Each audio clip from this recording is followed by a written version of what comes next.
એકેય માણસ ન વધવો જોઈએ.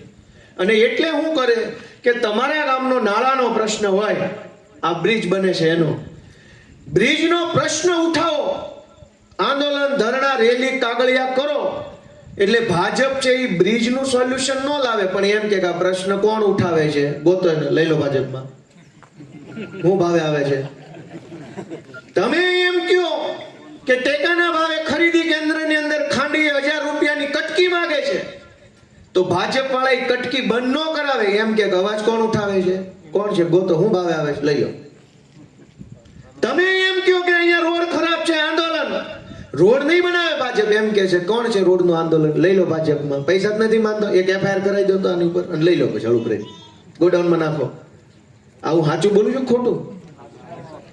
યા કાકા એ ભાઈ ને ગોલાભાઈ ત્રણે ડોકું હલાવ્યું, એ ભાઈ વાહેથી તમે હલાવ્યું.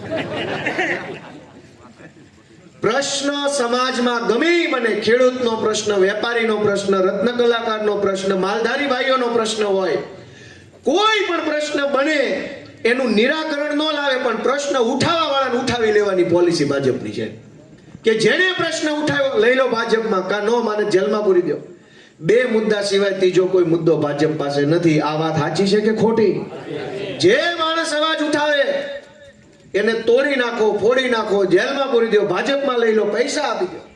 મારી ઉપર 30 FIR કરી ભાજપે. અહીંયા તો 1-2 માં ગમે એને બઠા પાડી દે ભાજપ વાળા. 1 FIR થાય એટલે સાંજે ભાજપ વાળો હાલ કિરીટ પટેલ પાસે લઈ જાવ, હાલ થઈ જાય તારું.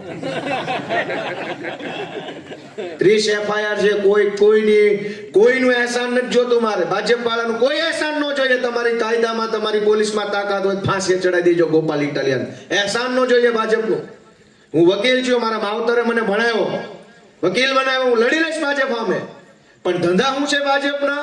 જે માણસ અવાજ ઉઠાવે એની ઉપર FIR કરીને લઈ લો ભાજપમાં, કાં પછી પૂરદો જેલમાં. આ દાદાગીરી હું કામ કરે છે ભાજપ? કે કોઈ વિરોધમાં બોલે એવો માણસ વધવો જ ન જોઈએ.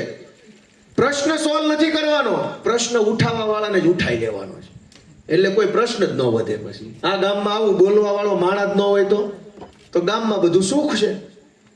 દોસ્તો, આપણે વિચારવું પડશે. મિત્રો, આવા જ વિડીયો અને શોર્ટ્સ જોવા માટે આજે જ અમારી ન્યૂઝ રૂમ YouTube ચેનલને સબસ્ક્રાઇબ કરો.